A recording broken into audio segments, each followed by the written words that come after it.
de la Vega. Finally, we've gotten you in the hot seat on Encounter today. It's good to see you, man. Man, I'm nervous. Listen, I've been studying you for a while now, and you're one of my favorite interviewers and one of my favorite hosts, one of my favorite programs.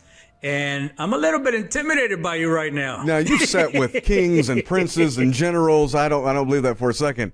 I'm so excited about this book that you've released because I'm sure people who are familiar with the program know your story, but now the whole world is going to get to know your story, which is truly supernatural. And so we want to talk about this and dive in as quickly as possible, but I want to talk about these tattoos here on your face here. Listen, you're getting right into it, right? Because this is where it begins, right? This is where the title of the book comes from. That's it. And so tell me about these tattoos. I see that teardrop. I see the tres puntos, the three dots on the one side. Talk to us about those. You're a smart host. You know, all over the world, people have asked me that very question, and I never wanted to talk about it because it was something personal that had to do with the gangs, and there was so much to it than just being a fad, right? Something that the culture picks up and everybody's wearing it. When I began my life in the streets, the gang banging and part of the gang, part of the initiation was, do you have the heart to carry the legacy of gang culture and what it carries to the next generation? Wow. Because the former generation set the marker for kids in the 80s and 90s. And the key was, do you have the heart to end up where, for example, Mi Vida Loca, the three dots, which, by the way, we called it the Trinity of life. Huh. Isn't that amazing that everything, even from the spiritual connotation to even in our culture, especially in the Latino culture, when it comes to gangbanging, there was a power when it comes to the Trinity of the tres puntos, Mi Vida Loca, my crazy life. And it was the 3 points of what the gang culture leads to. One is the grave. Number 2 is hospital, and you don't know if you're going to be walking or you're going to be in a coma. Or 3, prison. Now, you have to understand, the gangs reminded me every single day not to make plans past 18 years old. Don't even dream about living past 18 years old, because either you're going to end up in prison the rest of your life, dot number 1. Dot number 2, either you're going to be in the hospital unconscious or on life support, or maybe not walk the rest of your life. Or number 3, which is the ultimate, which is death. So every single day you were reminded that I have to live up to those tres puntos and understand that I can make it maybe 1 out of 3, 2 out of 3, but the ultimate price will be 3 out of 3.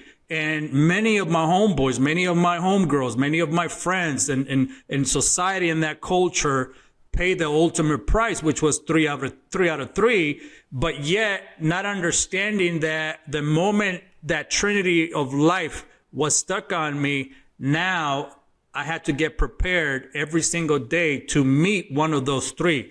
Then the teardrop, and I write about this in my book because I think it's important for people to understand that the foundation of a gang member goes beyond the physical. It's emotional, it's spiritual, but at the same time, it takes a toll on you because now you have to live up to the image that you created for yourself or that the gangster world created for you. And the teardrop has 2 meanings. One, everyone knows, is when you go in prison, and gang culture and prison culture are 2 different things, 2 separate worlds. Yet they all meet up to one aspect of life, and that is, are you going to live to die or die to live for the neighborhood, for the barrio, for what you represent for, right? The teardrop in prison culture represents death, or you killed someone, or you assaulted someone in prison. In the gang culture in the streets, it's a little bit different. It talks about the emotional pain. It talks about the emotional depression, the emotional anxiety, the emotion of the street and everything that comes with it. You have to represent that because when you lose friends in your arms, that pain has to go into a different department emotionally that can give you, again, I don't want to, I'm just going to be straight up. Yeah. It gives you the desire to be more violent. It gives you the desire to be more aggression, right? To have the aggression to be able to protect the little boy inside of you that is hiding from the pain and the depression and anxiety. Yet the only way, this is observed, because the only way we can show our tears is through a tattoo, but never physically. Wow. And I want to talk to you how this story progresses in a moment about how a gangster meets Jim Baker and what happens when they come face to face. But first, where did this begin? Where did you come from, and how did you get introduced into the gang life? You know, I come from Central America. In Central America, back in those days, in the early 80s, and of course, late 70s, early 80s, and 90s, in the early 90s as well, there was a civil war that took over the Americas. One of the most devastated moments in the America's history. And civil war began to break out, and all of a sudden violence in the streets that we were growing up on became so violent that we didn't recognize it anymore. Yet, before the Civil War happened, a civil war began to take place inside of my home. The person that I least expected, the person that was my hero, the person that was everything to me, my father. Now, you have to go back and read my book, but my father never raised his hand on me. He never spanked me. He never beat me, let alone he never talked down on me. He never raised his voice at me. My father was the kindest, sweetest man to approach my sister and I. So that moment when my father turned into a monster, it rocked my world. It shook me from the top of my head to the soles of my feet. It shook me to see my hero turn into a monster. And I thought my family was doing okay. I thought my family was a movie picture perfect type of family. We would have dinner together. We would, have fun together as a family. And I thought everything was okay.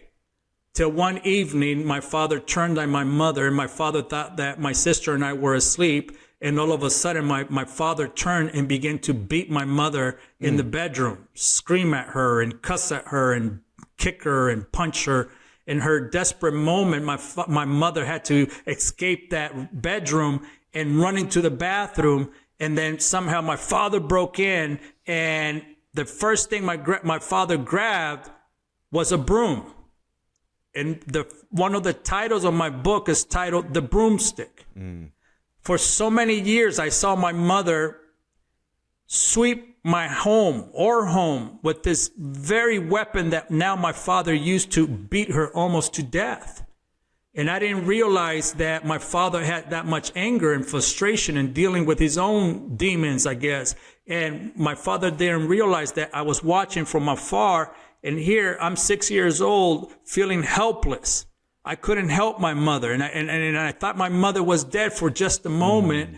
And yet my father walked away, and I thought he was coming over to beat and kill us. I didn't realize what my father had become.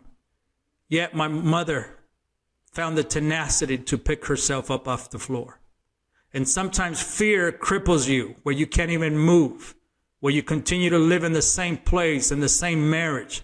And for many years, my mother was crippled in the fact that she didn't have the courage to walk away from this marriage that had fallen apart. This marriage had become physical, sexual, and verbal abusive.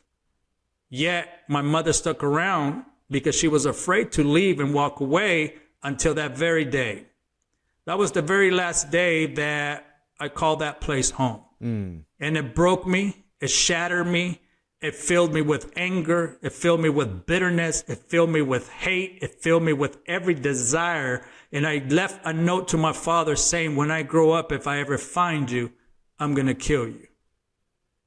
And brother, that moment came later in life. And I explain it in my book, how that moment where my father and I were now face to face and I had a gun pointed at him. And the anger in that moment of being 6 years old came back, and I wanted to get even with my father. Yet my mother was born in Los Angeles, California. We had to escape, Bishop, because my father had political influence. He had police influence. My grandfather had become mayor of our town twice in a row. So the political influence was unbelievable for in that moment, in that nation that we were in. And my mother had to escape and flee for her life and flee with her kids and realize, if I don't leave, he's either going to kill me or I'm going to end up killing him. In the middle of all this, Bishop, and one of the reasons why I wanted to write this book is because I wanted to remind people that while you're going through a crisis, there's always a prophetic word that will be delivered in the midst of the most unlikely moment in your life. In the most unlikely place, with the most unlikely people, with the most unlikely situation, God decides for some reason to step in and in the middle of your crisis, deliver a word of hope. And the hope my mother received was that we ended up in this mega church. I had no idea how we ended up there. My mother didn't want to go to church. Yet my grandmother and my grandmother's best friend said, you need to come to church. And my mother said, I don't want to go to church. That's the last place I want to go. Then she thought it over and she said, you know what? That may be the only hope I have. She walked into this church service, 10,000 people in that church. And all of a sudden, this charismatic church that we were not used to, we were used to being in mass. And again, listen, nothing wrong with mass, nothing wrong with being a Catholic. You got to find Christ somewhere in a place. That was our tradition. That's what we were used to. So when we walked into this charismatic church and in this place and apostolic and all that, all of a sudden the worship, the music, started going down and someone begins to speak to what I know now is called speaking in tongues. And then that died down, and then an interpretation of that began to happen. And this is the words. There's a woman with 2 kids in this building that wants to remind you that God is with you, that God has a calling for your son, that God has a calling for your daughter, and that God is going to protect you all the way to the promised land, and that God got you out of Egypt, and now is going to take you onto the other side. Wow. For us, America was that promised land. For us, America was that place of safety.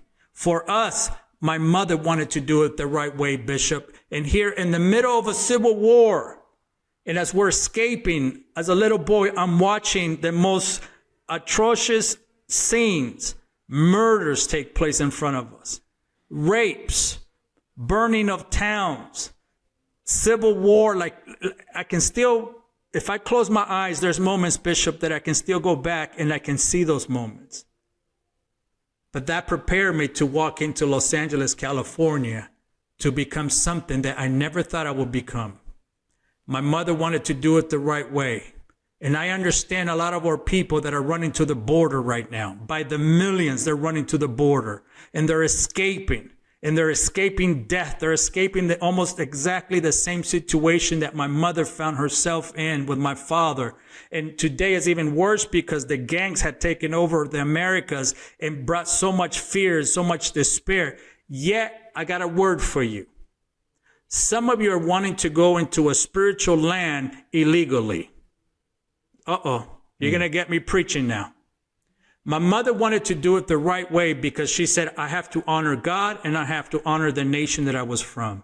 It's going to cost me a price. I don't have the money. I don't have the time. My husband's killing me. My husband is looking for me. My husband can imprison me. My husband can steal the kids. Civil war is going on. I can get raped. If I cross the border, I can lose my son. I can lose my life. And she said, I have to wait on God because he delivered a prophetic word. Now, you have to understand, my mother was not, a seasoned Christian to understand even what she was saying.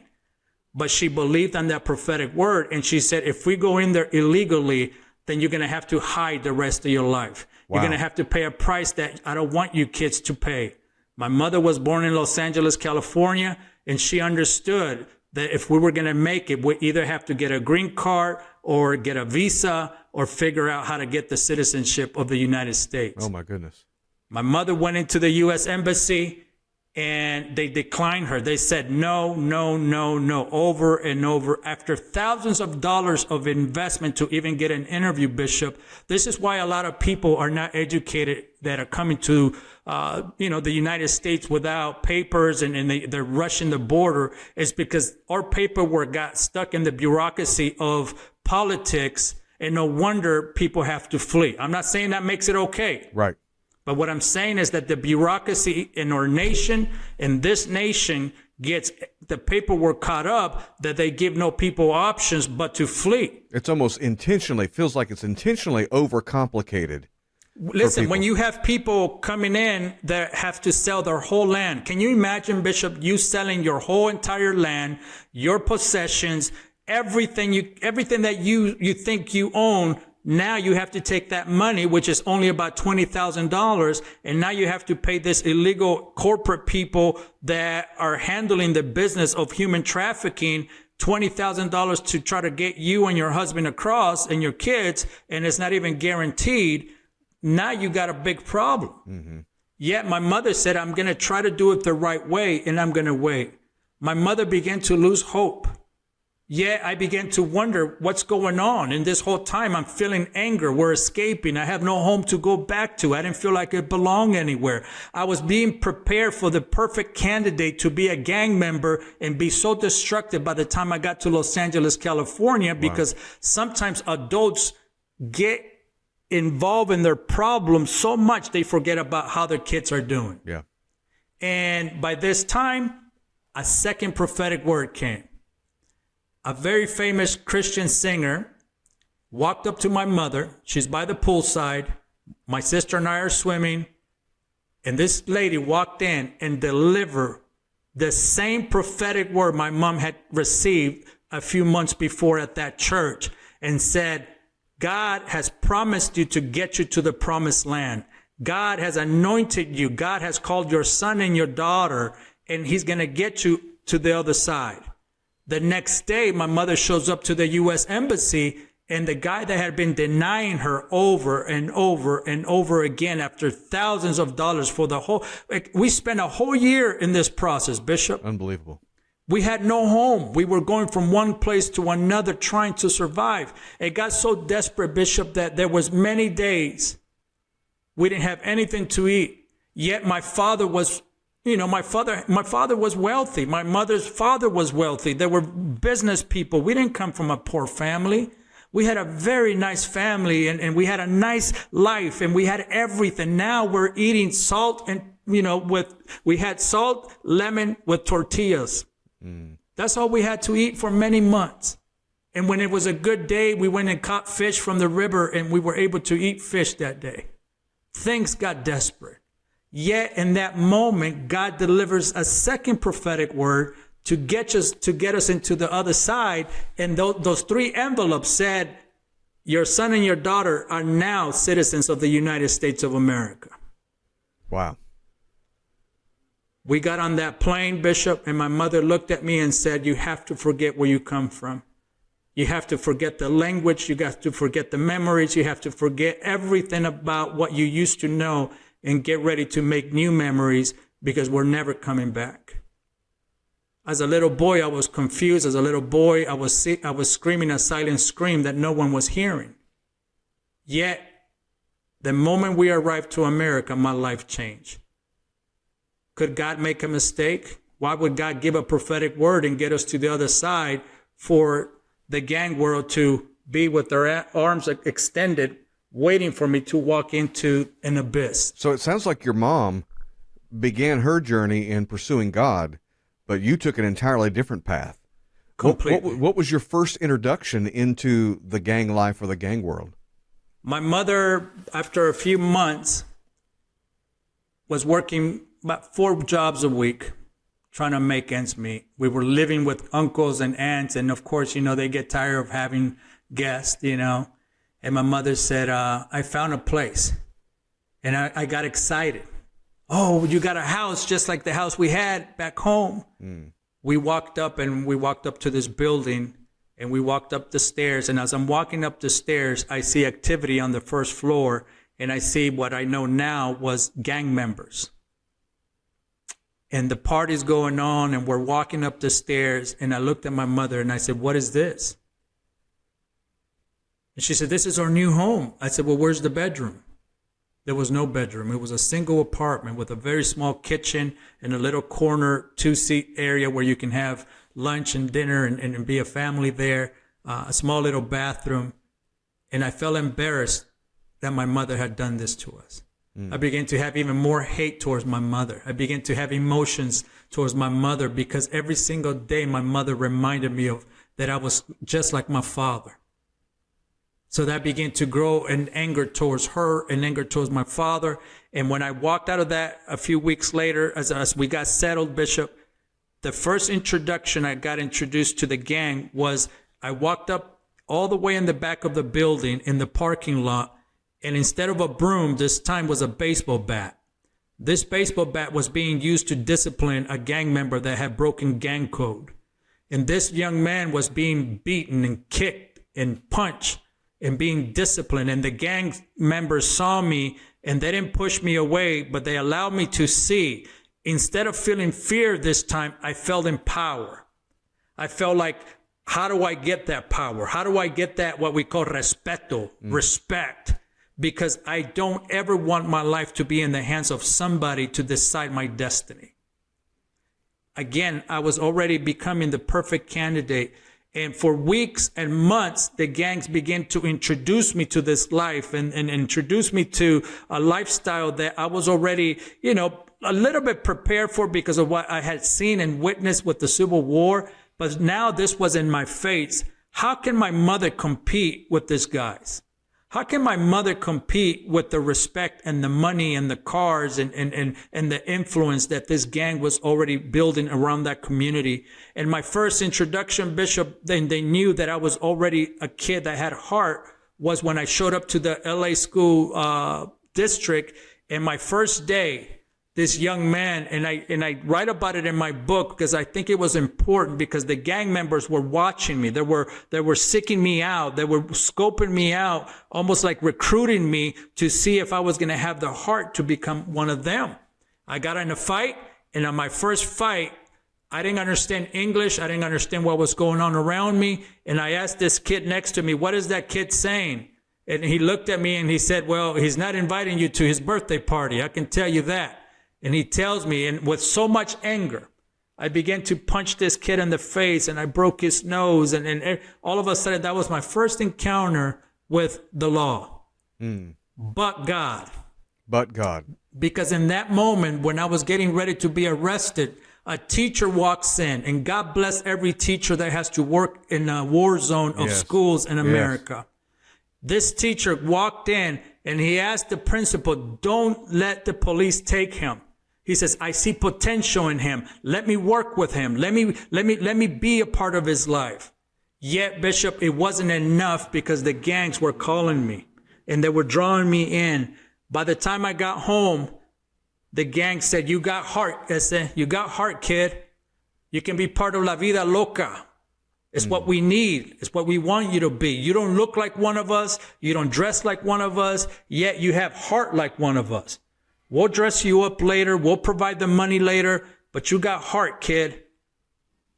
That was my introduction to understanding what a family atmosphere was all about. Now you have to understand, Bishop, in the 80s and 90s, there was an explosion of gang membership all over America. Yeah. America was used to seeing Italian mobsters, Italian gangsters. They were used to seeing Russian gangsters, Irish gangsters, but they never expected Central American, Mexican American, Chicanos, Pachucos to rise up and take over the gangster world in America. And it became an explosion that till this day has left a mark in the streets of Los Angeles. Yeah, it's no question. And people can get, you go into extraordinary detail in the book, and the story is thrilling, it's harrowing, it's fascinating, but it's so full of hope. So how does this gangster, and I think all of you watching, if you've got a family member you're believing for their salvation, put their name in the comments, because we're going to stand in faith and agree with you for their transformation, their salvation as well. How does a gangster, now, how long were you in the gang, and then how did you encounter Christ? Absolutely. I don't want to give you too much details because I want you to read the book. You got to. It's amazing. Because I Beautifully want you to written, know, by the way. I used to think that life can change in 24 hours, Bishop. Yet, in the moment that changed everything, it took seconds. Wow. And I write a chapter called The Baptism of the Soul. And that's probably one of the most important chapters, because every parent that is listening, every person that is watching right now goes through their own process of the baptism of the soul that changes their trajectory of their life. It changes them emotionally, it changes them spiritually, it changes them physically, and it changes them in a way that they never expected to be changed, whether it be for the good or for the bad.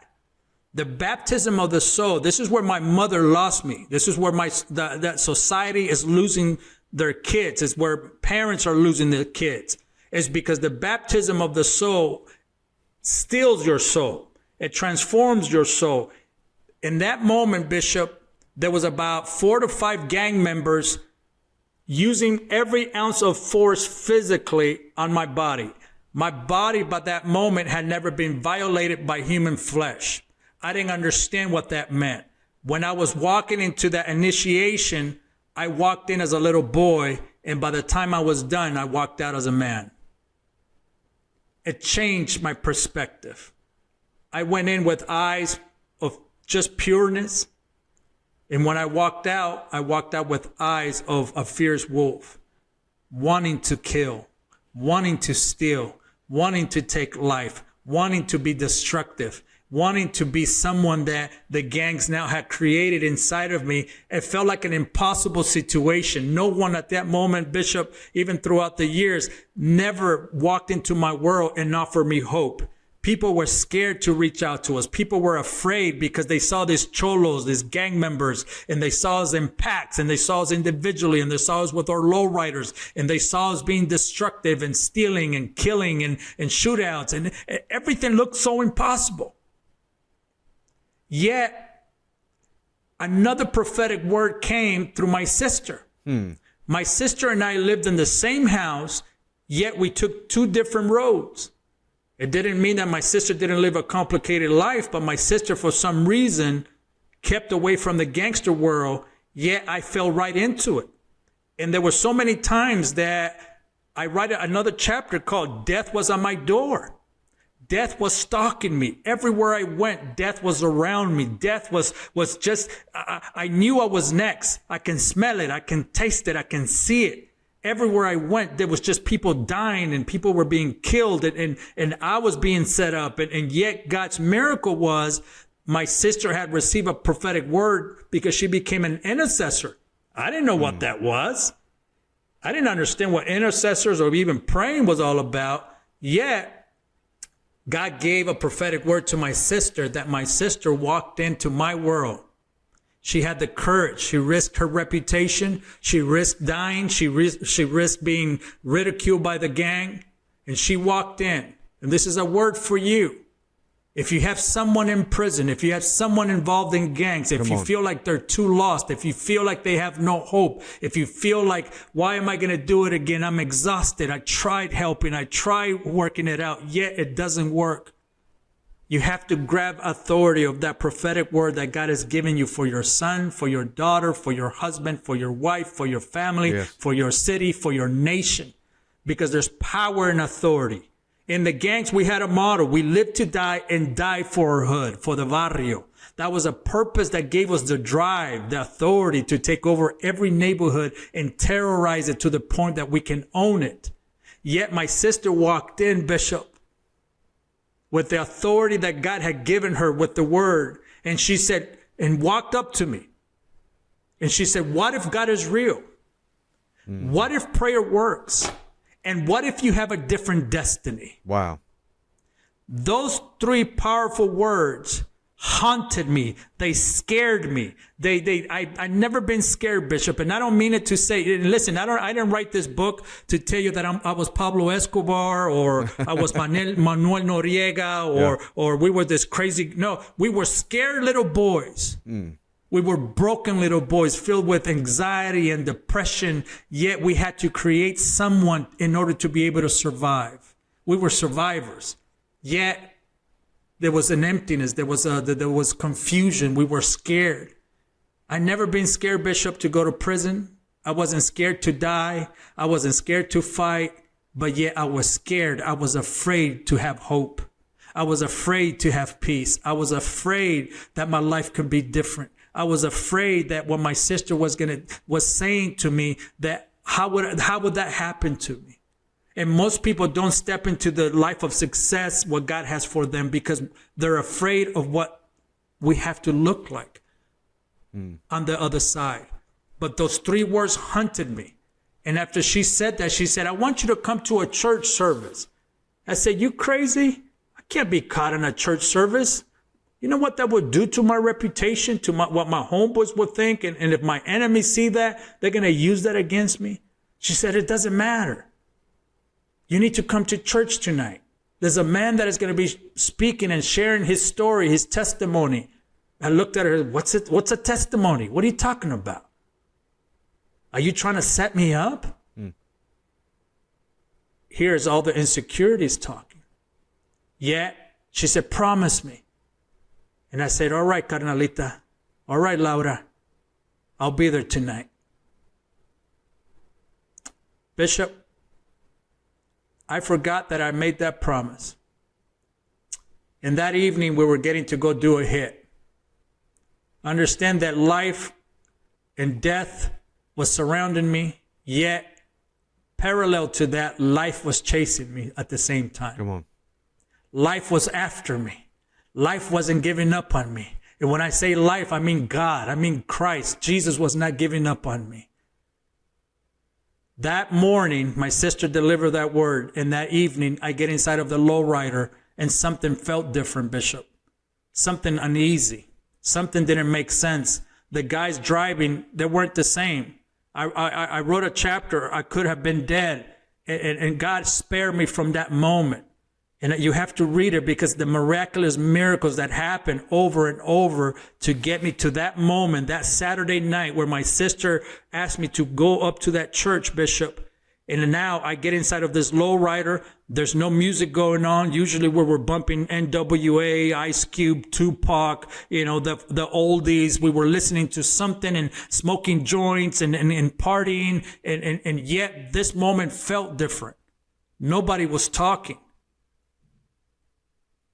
We passed this church and it reminded me, I got to get out of the car. I kept my promise. Listen, I was a gangster, man, but my word meant everything. And I said, stop the ramfla, homie. Stop the car, homie. First and foremost, I don't know where that courage came from, Bishop, because the guys that were driving, they were trigger men. They were killers. They didn't hesitate. If you got out of line, they didn't hesitate, even if you were one of them, to discipline you. But something inside of me arose. And all of a sudden, I got in an argument with them. And we began cussing at one another. All of a sudden, one of them sticks his gun and points it at my face, Bishop. And he said, you need to shut your mouth, homie. You need to shut your mouth, that's it. And I said, stop the car. I said, I got to go take care of something. I said, I'll meet up with you guys later. And then out of nowhere, my homeboy Snoopy vouched for me and said, hey, let this guy go, homie. We don't have to be there in 30 minutes anyways. We can come back and pick him up and we'll go do our business and then you do what you want to do. They didn't want to let me go, Bishop. But something arose and I had to contend for that moment. And some of you have to sometimes contend and fight through the process. You have to fight through the pressure. You have to fight against everything against you, even if it's life and death. You have to, because everything matters at that moment. Finally, they got me out of the car. And I began to walk all the way up to that church with 2 9mm guns in my waist. Bishop, 20-some years later, that will be the last time I will see my homeboys. They got set up by the FBI. And you got to read my book to understand how they got set up. Yet I could have been in that car and it would have changed my life forever. Wow. I walked up to that church and I can smell the tamales. I can smell the pupusas. I can smell the people. When I smell the people, that was the culture. I can hear what their voices, and yet I begin to hear the sounds that I wasn't used to hearing. There's worship music. And as I'm walking up, There's about 500 people in that room, and the building was hot. There was no air conditioning. And I'm thinking, why are these people here? Look how they're dressed. And now I'm judging them. And I'm looking to the left, Bishop, and I see a bunch of gang members, and I panic. And I grab my guns, and I said, my sister set me up. Then I look to the right, Bishop, and I see this pachucos dressed in suits. But the difference, Bishop, is that the guys on the left have their hands up and they're crying. The guys on the right, they're clapping, worshiping God. My sister was nowhere around. And I'm thinking, she set me up. I've been set up. If someone recognizes me, if someone attempts anything, I have no option but to shoot. All of a sudden, the man that gets on stage, I recognize him as one of my former enemies in the gang. The difference is he was wearing a suit. He welcomed everybody. He said, hello, everybody.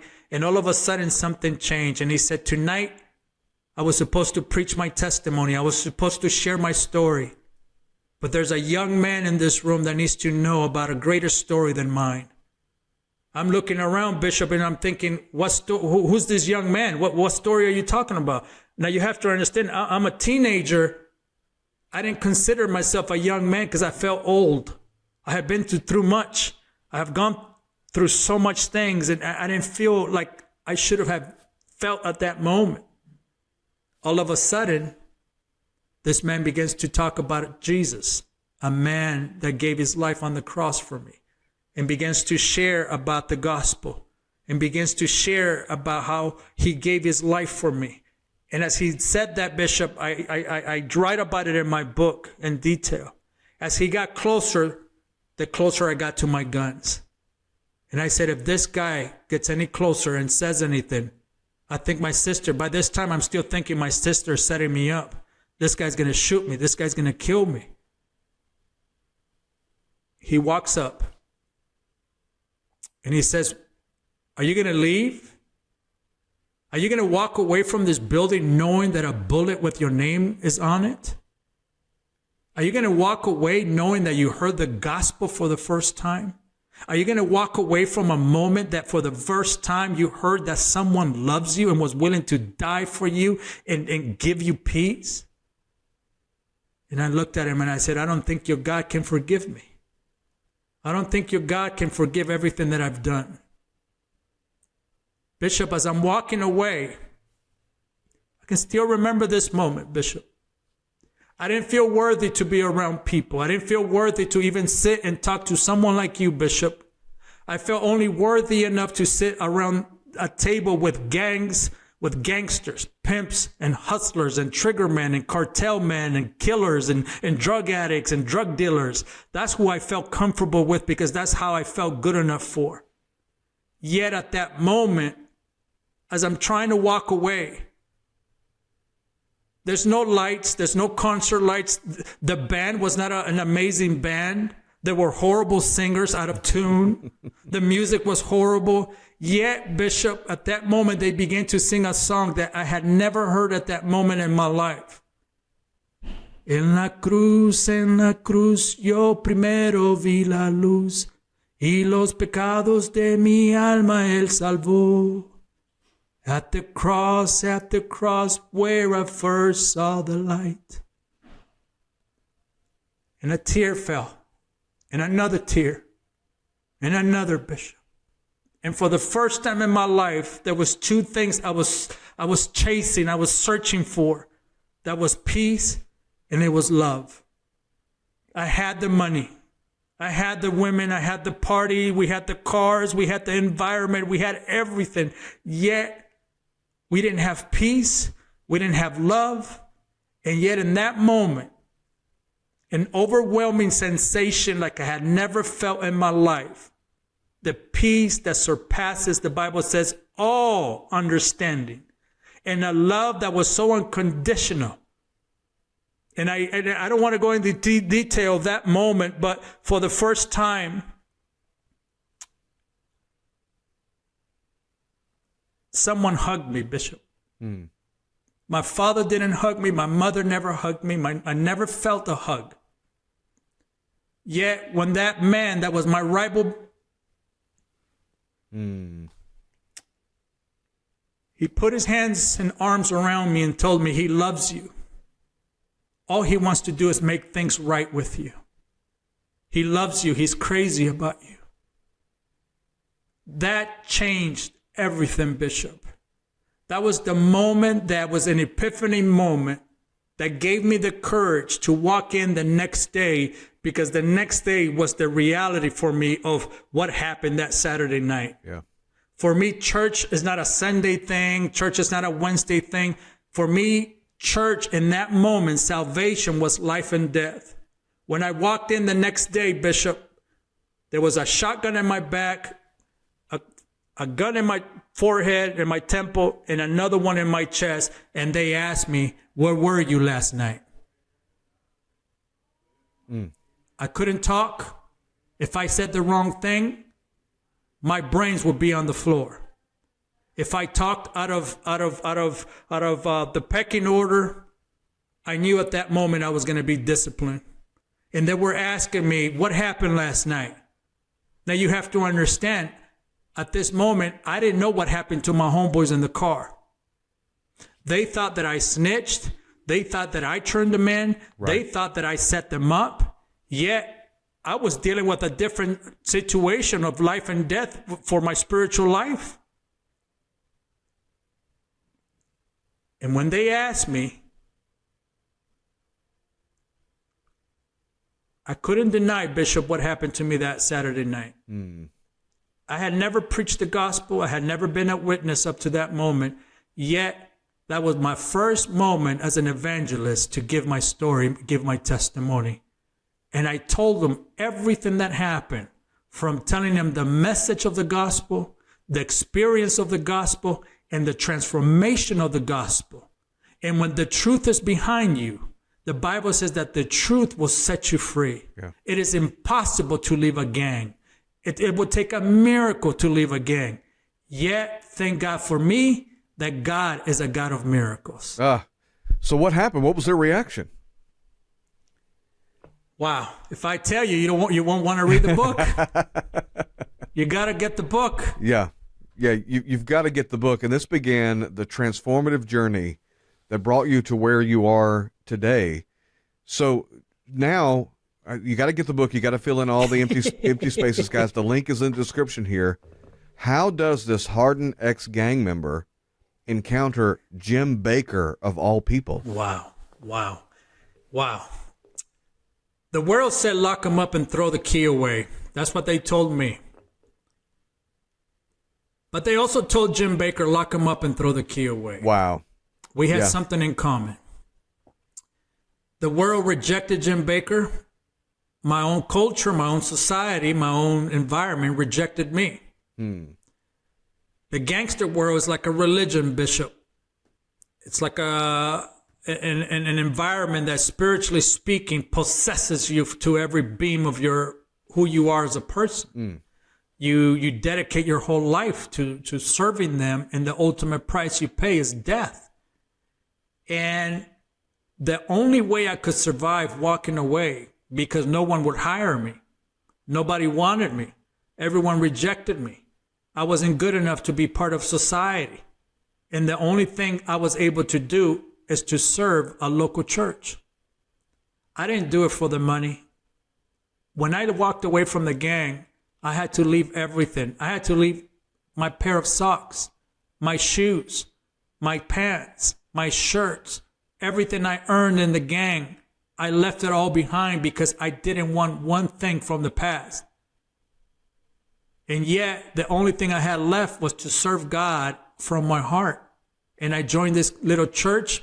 After that, my mother introduced me to the Dream Center. The Dream Center, yes. Now, how old are you at this moment? By this time, I'm close to my 20s. Wow.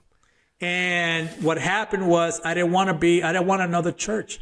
Now, you have to understand, Bishop, that this Dream Center was located and still located in the heart of one of the worst enemies that my gang could be part of. Yeah.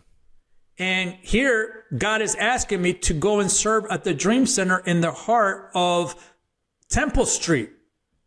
Temple Street was one of the worst enemies we had. Now, you have to understand, when I was jumped into the gang, I didn't realize that I became part of one of the most notorious LA gangs in California. A gang that was more respected than any other gang because of the violence and the drug trafficking and how drugs were being distributed. And I didn't realize that I had become one of the leaders and one of the members and one of the rookies and one of the peewees and one of the captains and all that of one of the worst gangs that was developed in the United States of America. And now you're in enemy territory. Now I'm in enemy territory. But I said, I'm going to serve God. And here, Pastor Tommy Barnett and Matthew Barnett saw something in me. They saw potential and they saw something different in me. And they gave me, Bishop, the purpose, and they put me into the leadership home with the other pastors. And I tell Pastor Tommy, why am I here? I'm not even a pastor. He said, no, there's something about you that we need to protect. I don't know what it is. Wow. You can go and serve in the ministry in different areas, but I want you here. And Pastor Tommy and Matthew believed in me. In the middle of this process, Pastor Tommy asked me and gave me a responsibility. And he said, I want you to drive my guests around. I want you to pick up my guests from the airport and take them to their hotel and then drive them around and take care of them. That was my assignment. You have to have a goal and a purpose. And then my assignment came in, and you have to understand, by this time, I'm serving the neighborhood. I'm serving the community. I'm being a part of something that I felt good to do. And I get the call from Pastor Tommy to go pick up his guest, a guy named Jim Bakker. And I write about it in my book. As a matter of fact, one of the chapters is titled, Who is Jim Bakker? I had no idea who Jim Bakker was. I had no idea why there was such fuzz about him. Yet when I picked him up from the airport, I see people recognizing him. And I'm thinking, okay, this is weird. And then the first thing Jim Bakker's request, this was different. He said, I want you to take me to the LA mission. I want you to take me to downtown because I got to go and thank someone there. And I looked at him and I said, you know you're white, right? They don't like white people down there. That's dangerous over there. And he said, I know. But I'm with you, right? He said, oh my goodness. I said, but you're going to compromise the two of us, you know? And I write in my book that when we drive to the LA mission, by that time I realized this guy's different. Because most guests just tell me they wanted to go to their hotel and then they want to go into the church and speak. And yet here this guy is asking me to take him to the LA mission. We go to the LA mission, Bishop. We get out of the car and all of a sudden, people start recognizing him. The brothers started recognizing him. Hey, that's Jim Bakker. Jim Bakker, man, what's going on, Jim Bakker? I love you, Jim Bakker. Jim Bakker, I watched you since I was a kid. Jim Bakker, you changed my life. All of a sudden, I go from a driver to now I have to be this bodyguard. And I'm thinking, okay, Jim, who are you? There's over 100 people already lining up asking for pictures and autographs. And Bishop, these are not church members. These are ex-drug addicts. These are guys that are coming out of prison. These are gang members. These are drug users. These are drug dealers coming up to him and saying, Jim, you changed my life. I watched you as a little boy. Jim, thank you for praying for me. Jim, I received Jesus in my heart watching you. We get back in the car and I said, man, you are famous. He put his head down. He says, no, I used to be. I'm infamous now. And I said, I don't know what that means. I said, for me, you're a superstar, man. And he just looked away. And he said, just take me to my room, please. I said, yes, sir. That evening, I picked him up. He preached a sermon I will never forget. God can still use broken dreams with broken people. And he preached this sermon.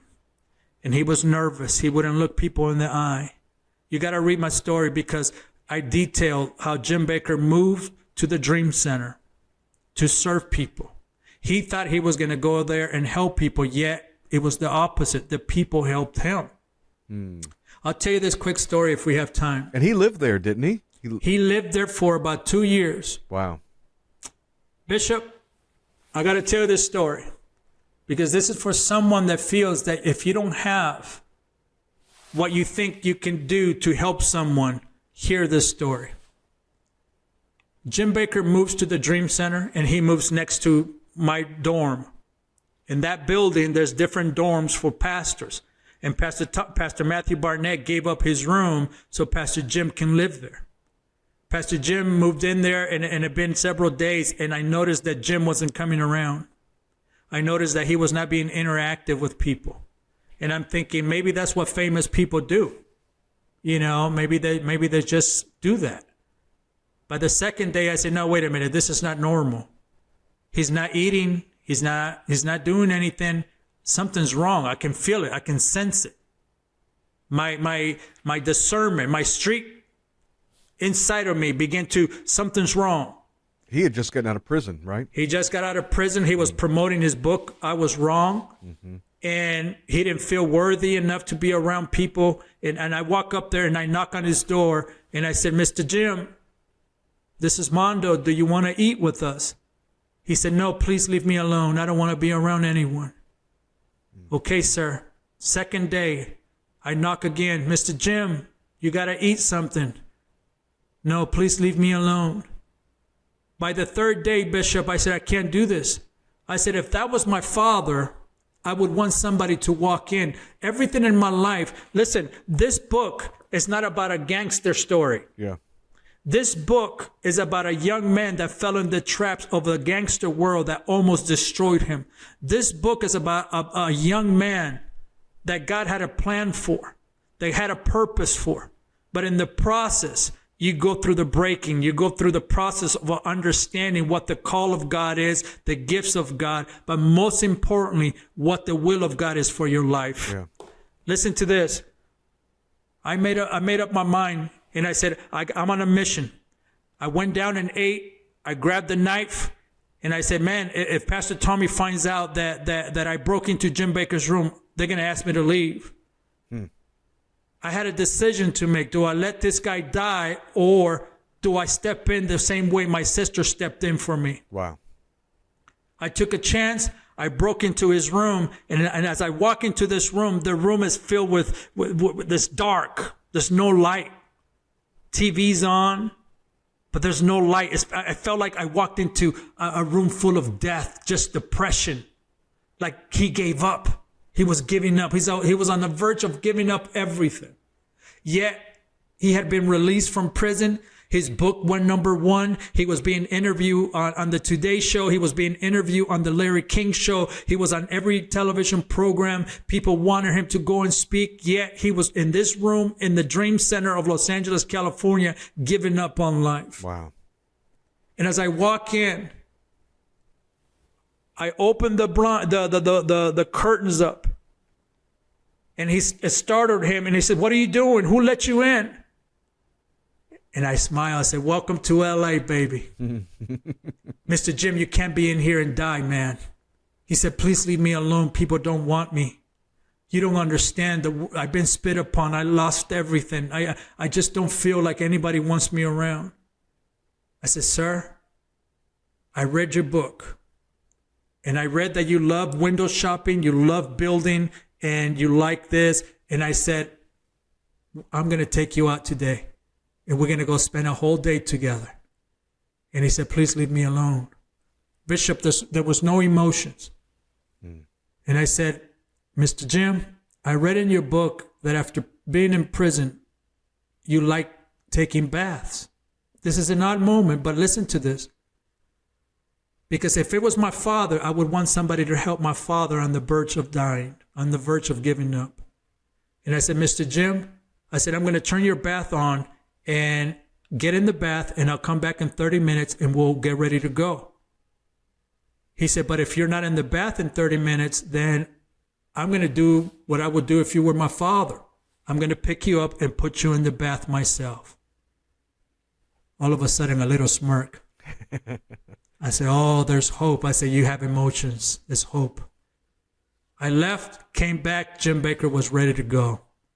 We spent the whole day, Bishop, talking. And then the next day, and the next day. I didn't know how to communicate with Jim because Jim was not into sports. Jim was not into, this was a different type of human being that I've been around. But we would go to restaurants, we would drive for hours and not say one word, but I can see that Jim's life came back. I can see the spark of dreaming again. And then one day I asked God, how do I help him, God? What do I do? He said, ask him questions the way he asks questions to people. And I began to ask Jim about everything, Bishop. I asked him about, if you had a chance to go back on television, what would you do differently? If you had a chance to build Heritage USA, how would you build it different? What went through your mind when you walked into that room and saw Jessica Hahn? Who set you up? Did you feel set up? Did you feel like someone let you down? And the key thing, Bishop, was this. Jim was never making up excuses. I have met gang members that will make up excuses and they will have more excuses than the Bible have Psalms. Yet Jim Bakker never made an excuse for his actions, for anyone's actions. He said, I took responsibility on everything that went wrong. He said, I did a lot of wrong. And he said, I want you to learn from my mistakes. And all of a sudden, he began to mentor me. Wow. He began to father me. He began to guide me. He began to help me and to understand the call of God in my life. And here you have an ex-televangelist with an ex-gang member. All of a sudden, we're connected at the hip and we're together every day. We're having dinner together. Everything. The key was this. He began to serve the community without even picking up a microphone at that moment.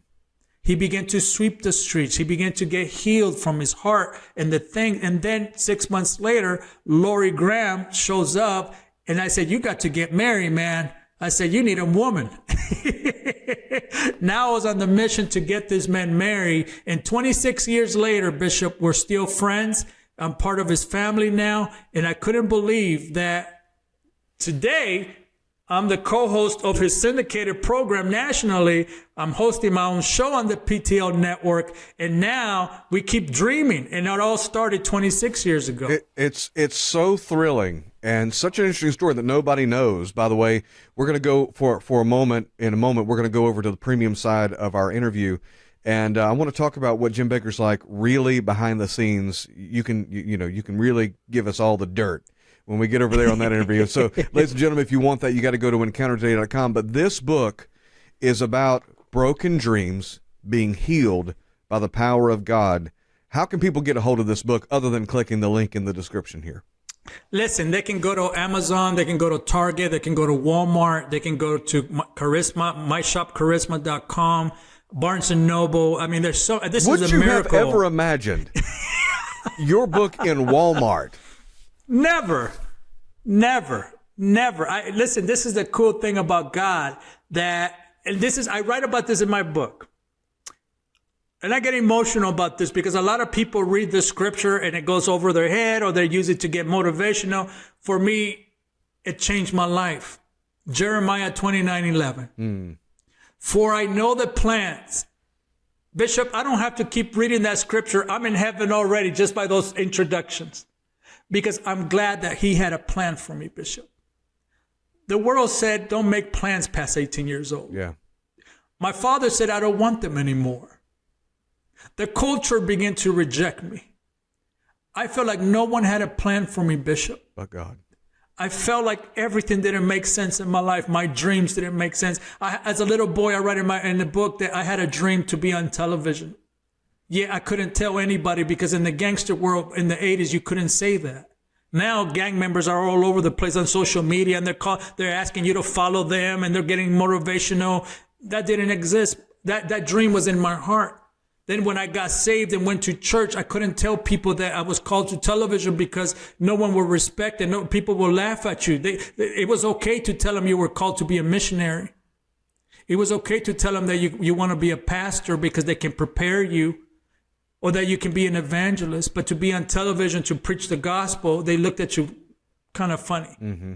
And isn't it odd, or isn't it God that will put me next to a man that was pioneered used to pioneer Christian television. Yes.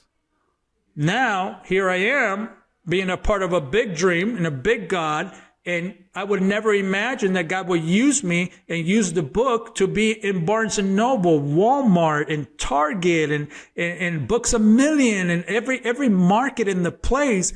And here, I'm just the next gang member that fell in love with Jesus. Wow. I'm an ex-gang member that fell in love with the will of God. Because in the beginning, I was chasing the gifts. In the beginning, I fell into the trap that all it was for me was the calling of God. Yet I still wasn't being fulfilled. There's nothing wrong with the gifts of God. There's nothing wrong with the calling of God. But I was needing the will of God in my life so the calling and the gifting can have a better, that can work better. I began to find the will of God. And the will of God, Bishop, was 26 years later, was to write this book. Yeah, it's all leading to this. All of it. And you can get it, the book, and give it to someone that you love. Yeah. Give it. This Listen, book is not just for you. It's for you to give to people who are struggling in their life. I want to get this book in every gangster in America. Yes. I want this book to be in the hands of every gang member, drug addict, pimp, and hustler. Because if we don't get to the gang members, Bishop, they're going to be knocking at our doors. The gang world right now is taking over once again the way it did in the 90s, just in a different way because technology has changed it. But the mobs that are going in there and robbing things and robbing in major stores, they're gang members. They're from the Bloods and the Crips and the Latino gang members that are now being organized. And if we don't stop them, they're going to be at our front door. And what if a book can be that moment that can change everything for them? For me, the subtitle is more important than the title because the moments that brought a gangster to grace, everyone has those moments. What if that moment that you give this book and place it in the hands of a gang member can be the moment that can change his life forever? Wow. And there are gangs within your reach. You're watching this right now in a city near you. Buy it in boxes. Buy this book in boxes. Buy it in bulk and just begin to hand it out. Use it as missional when you're knocking on doors, when you encounter people who have a broken life, broken dreams, broken family. This could be transformative for them, and the link is in the description of this video. Now, Brother Mondo, we're going to head over to Encounter Today just for a few moments, and I want to hear what the story no one tells about who Jim Bakker really is. And we're going to have a great time doing that. Brother Mondo, thank you so much for being with us on this.